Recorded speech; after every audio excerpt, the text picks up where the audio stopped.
नीलेश साहू हैं, कह रहे हैं कि आचार्य जी आपके हज़ारों वीडियोस हैं यूट्यूब पर। हर वीडियो में आपने किसी न किसी तरीके से धर्म और अध्यात्म की ही बात करी है। उपनिषद, ब्रह्म, धर्म, अध्यात्म, भगवान, ये सब मिलकर भी दुनिया में जो इतना पाप, दुख, युद्ध, क्लेश, अवसाद, रेप, हत्या इत्यादि है, उसका आज तक खात्मा क्यों नहीं कर पाए। दुनिया में सबसे धार्मिक देश भारत रहा है, फिर भी भारत में इतने पाप होते रहे, लड़ाइयों में इतनी हार मिली भारत को। धर्म तब है ना जब समाज से, मन से संताप मिटाए। वो मसीहा कैसा है जो जनमानस को मुक्त न कर पाए। ये किसी कविता से इन्होंने भेज दिया है, जो भी है।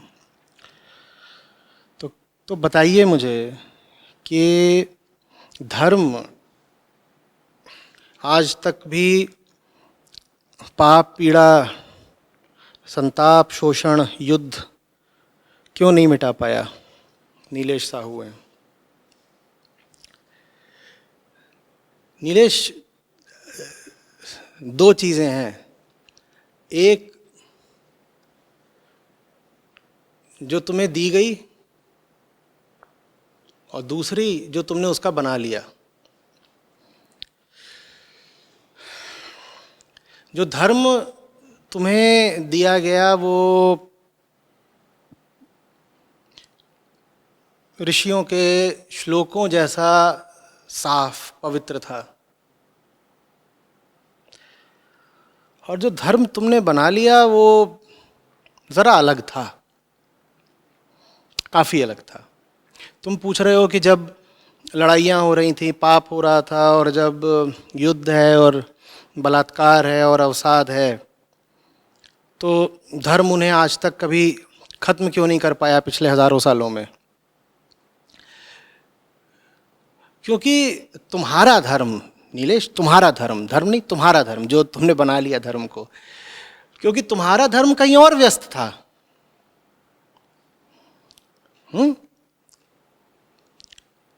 तुम्हारा धर्म व्यस्त था ये तय करने में कि बाल घुटाए जाने चाहिए, नहीं घुटाए जाने चाहिए।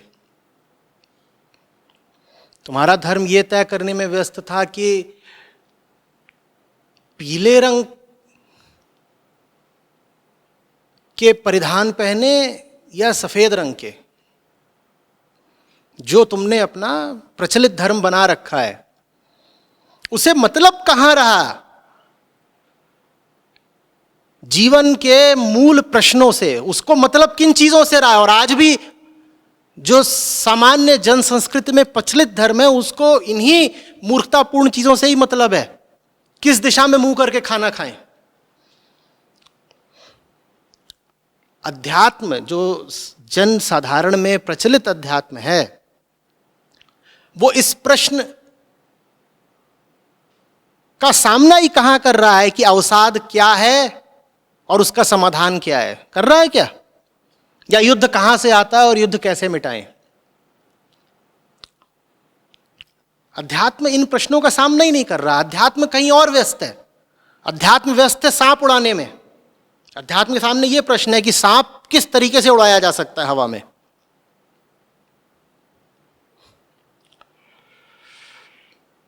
और प्रतिमा पर दूध कितने कुंटल चढ़ाना है। उस पुजारी से जाकर के पूछो तुम सवाल कि साहब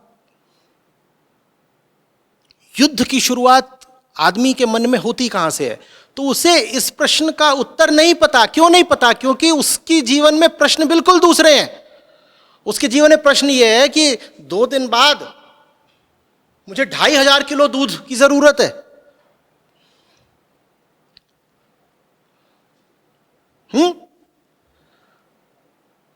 तो उसमें पानी कितना मिलाएं, और दूध महंगा होता जा रहा है। फलानी जगह से लाएंगे, तो इतने रुपए किलो पड़ेगा, वहां से लाएंगे तो इतने रुपए किलो पड़ेगा। हमारा धर्म इन चीजों में व्यस्त है ना, तो जीवन के असली सवालों का जवाब कैसे दे धर्म?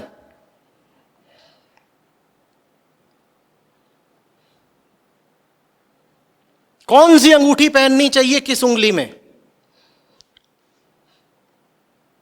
सुबह ठीक कितने बजे उठना चाहिए, हमारा धर्म तो इन चीजों में व्यस्त है।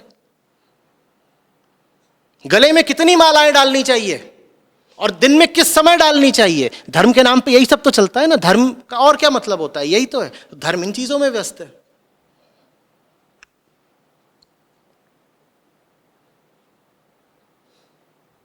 आंख खोल करके भी साफ साफ दिखाई नहीं देता है कि दुनिया में चल क्या रहा है, पर हमारा धर्म व्यस्त है आंख बंद करके मम्बो जम्बो करने में।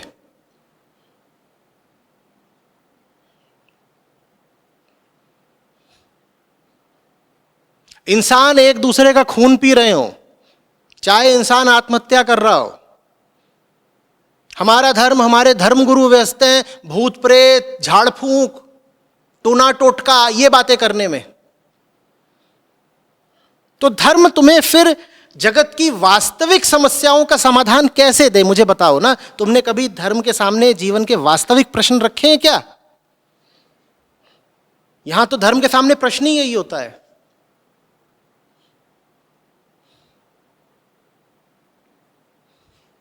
कि बरगद के पेड़ पर भूत और पीपल पे भूतनी और बीच में भांजी मार रहा है लखुआ प्रेत। ये सब धार्मिक सवाल है, ये मुद्दे हैं धार्मिक। तो ये लखुआ प्रेत की शांति कैसे कराई जाए? तो फिर एक ओझा आएगा, ओझा, और ओझा बैठ के मम्बो जम्बो करेगा और बताएगा देखो पिछले जन्म में मैंने इतनी भूतनियां एकदम संट करी थी। और ये लखुआ प्रेत चीज क्या है? ये भूत का भूतनी से मिलन नहीं होने दे रहा।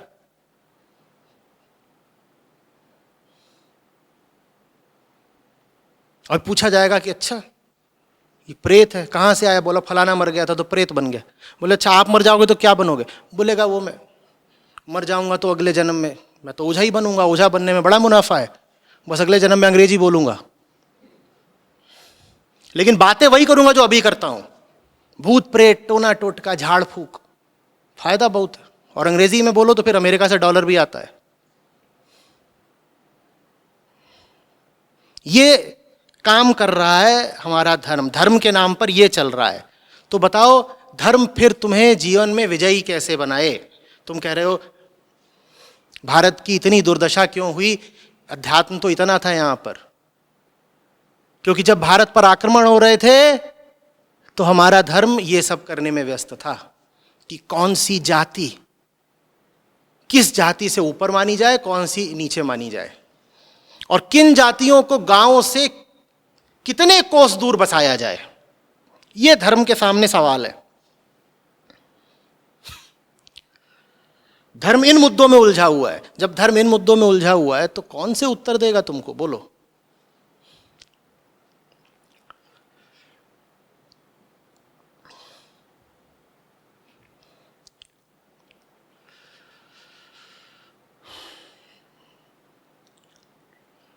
आप किसी धार्मिक आदमी से मिलते हो तो आप उसे विचारशील पाते हो,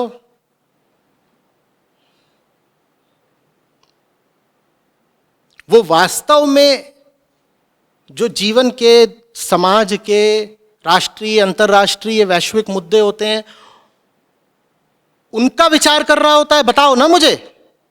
एक औसत साधारण धार्मिक आदमी धर्म के नाम पर किन चीजों में उलझा होता है कि वो फलानी पूर्णिमा किस दिन आ रही है, उस दिन जाकर के फलाने सरोवर में फलानी राख डालेंगे, उससे पितरों की शांति हो जाएगी।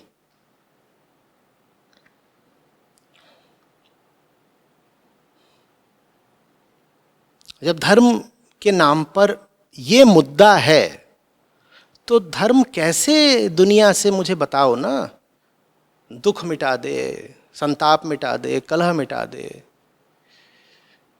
कैसे?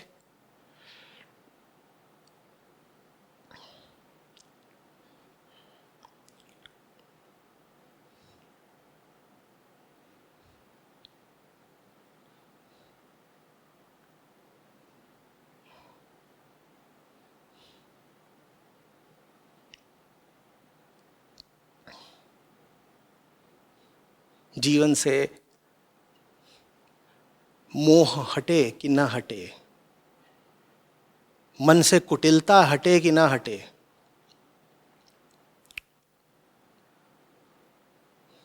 डर हटे कि ना हटे, भूत और भूतनी के बीच में से लुक्खा प्रेत जरूर हटना चाहिए। यह अध्यात्म है।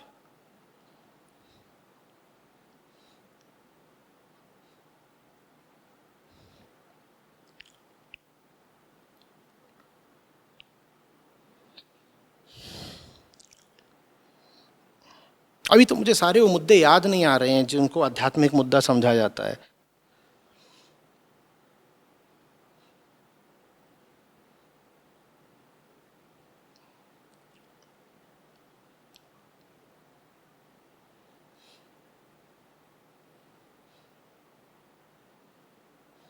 दाढ़ी हफ्ते में किस दिन बनवाएं किस दिन ना बनवाएं, बताइए। ये आध्यात्मिक मुद्दा है साहब, ये आध्यात्मिक मुद्दा है। तो इन्हीं मुद्दों में हजारों साल से हम उलझे हुए हैं। धर्म जो कि ताकत देने वाला असीम स्रोत हो सकता था, हमने उसको बर्बाद करके, अपमानित करके अपने ऊपर बस एक बोझ बना लिया।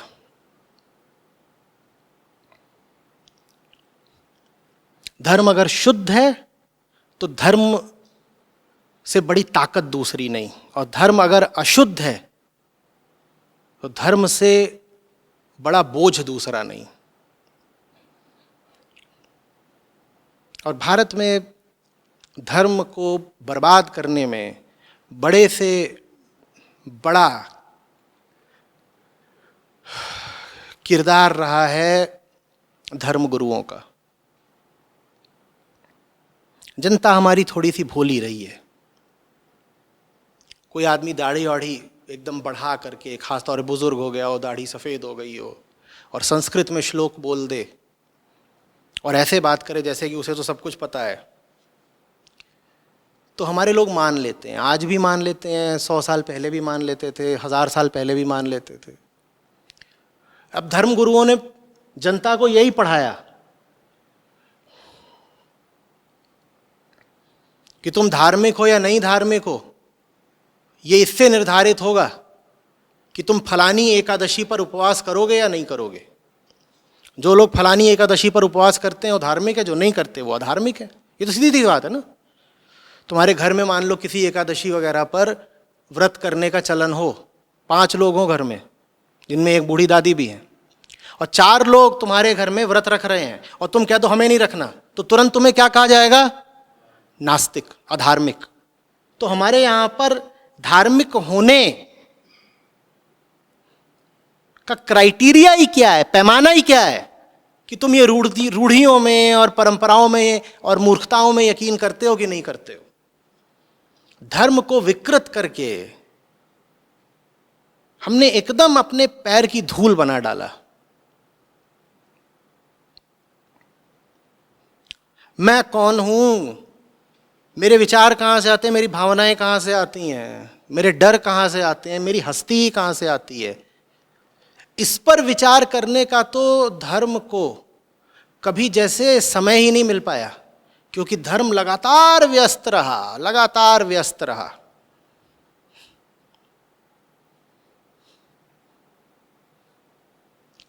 फलाने लोगों ने फलाने कुएं से पानी पी लिया, उनको पिटवाना है ना। धर्म व्यस्त है भाई।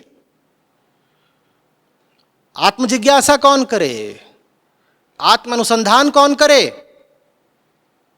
फलाने कुएं से फलाने वर्ग के लोगों ने पानी पी लिया, उनको पिटवाना है। धर्म यह करने में व्यस्त है।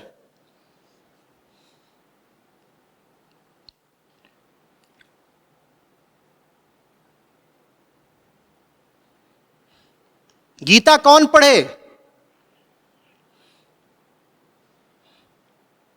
धर्म व्यस्त है कि आज फलाना दिन है, आज फलाने आटे की पूड़ियां बनेंगी और सबको खीर के साथ परोसी जाएंगी। धर्म व्यस्त है।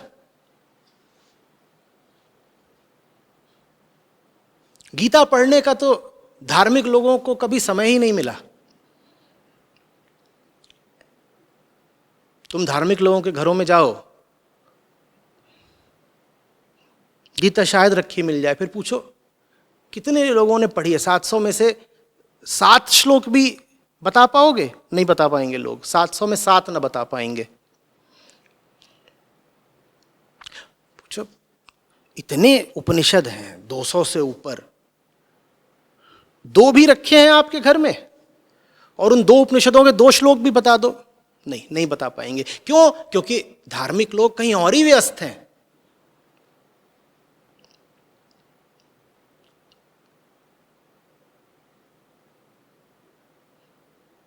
फलानी प्रतिमा के मुंह में फलाना आटा लगाना है, इसमें व्यस्त हैं। कैसे पढ़े उपनिषद? कैसे पढ़े? और अभी मैं कह दूं कि ब्रह्मसूत्र, वेदांत तो पूरा नहीं होता ब्रह्मसूत्र के बिना। ब्रह्मसूत्र ये, हाँ, ब्रह्मा जी की हमने कहानी सुनी थी, तो ब्रह्मा जी की कहानी बता दे क्या?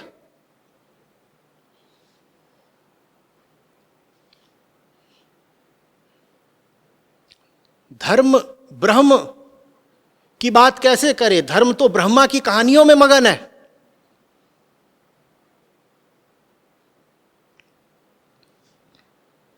न ब्रह्म से मतलब, न गीता से मतलब, न उपनिषदों से मतलब, अंधविश्वासों से मतलब है, कुट्टू के आटे से मतलब है।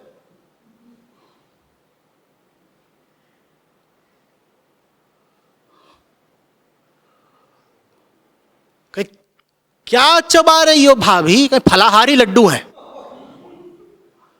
ये फलाहारी लड्डू कौन से होते हैं? अब ये धार्मिकता का प्रमाण दिया जा रहा है कि हम फलाहारी लड्डू चबा रही हैं। रे,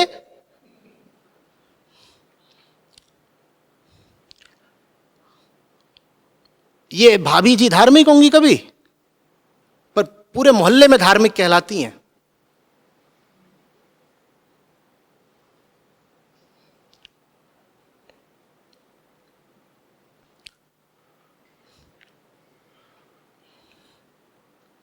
मीरा का कोई भजन, मीरा का कोई भजन, नहीं मीरा का कोई भजन नहीं पता, नहीं पता, बिल्कुल नहीं पता।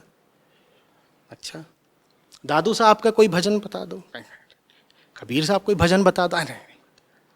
तो वहां वो जो महिला टोली में जाकर के तुम वो भजन गाती रहती हो, वो क्या है? बोली राजा इंद्र ने बाल्टी मंगाई, ये भजन है, ये भजन है। न सूर के भजन, न मीरा के भजन,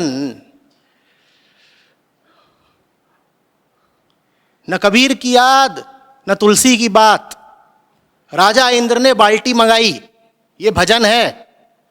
और ये भजन भी बॉलीवुड के किसी आइटम नंबर की तर्ज पर गाया जा रहा है। धर्म व्यस्त है, धर्म बहुत व्यस्त है।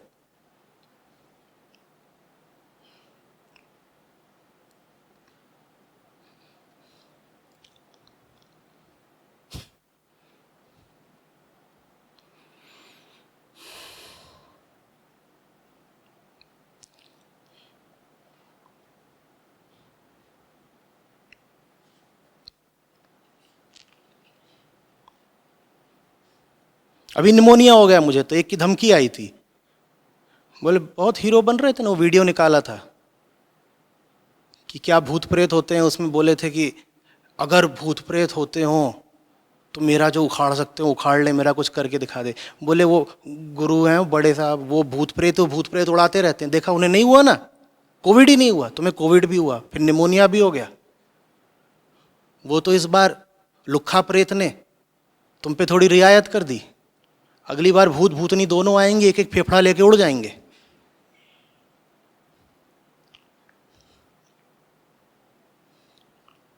ये धर्म है, बरगद वाला भूत और पीपल वाली भूतनी। और जो ऐसी बातों को माने वो आदमी धार्मिक कहला रहा है।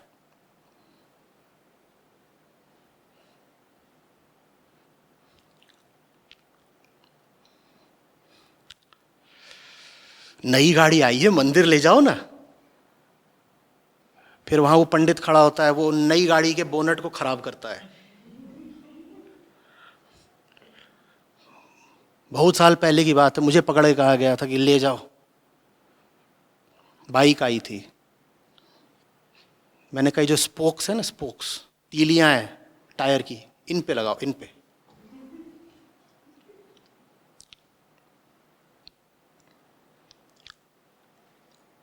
मंदिरों को विद्यास्थली होना चाहिए था ना, कि जहां तुम जा रहे हो ताकि तुम्हारा ऊंचे से ऊंचा हित हो सके, तुम्हारी चेतना एकदम ऊंचाई पा सके। उसकी जगह मंदिर तुम ये कराने जाते हो कि अभी गाड़ी आई है, जाएंगे, और वो एक बार बोनट में बनाएगा स्वास्तिक, एक बार बम्पर पे बनाएगा, फिर एक लाल रंग का सस्ता सा कपड़ा लेगा, वो तुम्हारे रियर व्यू मिरर में बांध देगा, स्टीयरिंग में बांध देगा, स्टीयरिंग में कुछ लगा देगा। ये मंदिरों का इस्तेमाल हो रहा है। जिन मंदिरों को ऊंची चेतना का केंद्र होना चाहिए था, उन मंदिरों में ये चल रहा है।